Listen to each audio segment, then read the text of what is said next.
तो मैं आ गई इको पार्क से वापस और आते आते हो गया रात के 8। और कहीं भी घूमने जाओ तो इसका मतलब ये होता है कि वापस आने के बाद या तो खा के आओ या तो घर के सारे काम करने के बाद खाना बनाओ।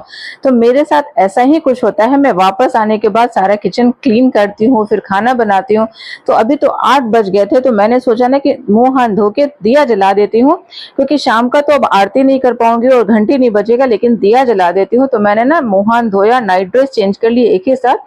और मेरा ना एक प्रॉब्लम क्या है कि मैं जब बाहर से आती हूँ ना, तो वो कपड़े पहन के मैं ना सोफा पे बैठ पाती हूँ ना घूम पाती हूँ, क्योंकि हम पार्क गए थे और वहां जमीन पे बैठे थे और एक छोटा सा बच्चा जस्ट बगल में आके सुसु कर रहा था।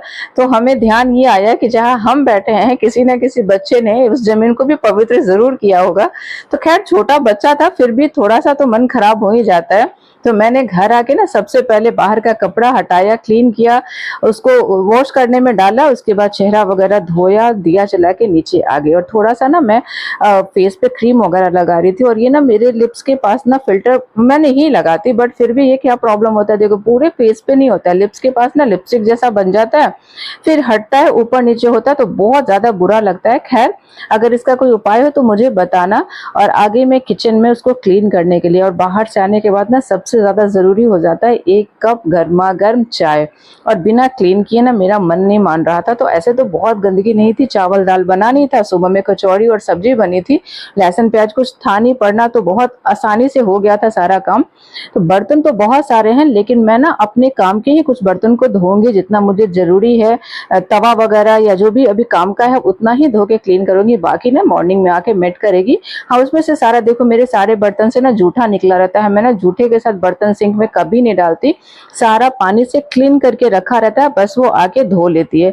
तो मैंने थोड़े बहुत से बर्तन धोए, सॉसपेन कप्स वगैरह, क्योंकि इतनी ही की जरूरत थी और अभी रात में भी कचौड़ी ही छनेगी, तो फिर कोई एक्स्ट्रा काम था नहीं। तो सबसे पहले ना चाय बनाया, क्योंकि ना बाहर से आओ ना, और हमने सोचा था कि शाम में ना हम कहीं बैठेंगे और चाय पी लेंगे, लेकिन 8 बज गया था और अब बहुत ज्यादा लेट तक रखना ना बाहर खुद को बड़ा मतलब अनकंफर्टेबल करा देता है। मुझे आदत ही नहीं रहेगी बाहर जाने की। और दूसरा सबसे बड़ी बात है ना कि अभी बेटे के ना एग्जाम चल रहे हैं, तो मुझे लगा उसको भी घर वापस आना चाहिए, उसका ट्यूसडे को एग्जाम है और प्रिपरेशन अभी थोड़ा कंप्लीट नहीं हुआ था। तो मुझे लगा कि चलो घर चलते हैं और चाय पी के ना आज उसी को बैठ के पढ़ाऊंगी। और अब ना ब्लॉग यहीं पे खत्म करती हूँ, रात का कुछ नहीं शूट कर पाऊंगी क्योंकि अब हम बहुत ज्यादा थक गए हैं। और ना मुझे बहुत अच्छा लग रहा है ना ऐसे छोटे छोटे बाइट्स में अपने पूरे दिनचर्या को दिखाना, क्योंकि एक साथ जो ब्लॉग होता है ना उसमें अच्छे से शूट नहीं हो पाता है, और थोड़ा थोड़ा करके दिखाना ना बहुत बहुत अच्छा लगता है। तो ये वही कप है जो वैलेंटाइन डे पे गिफ्ट मिला।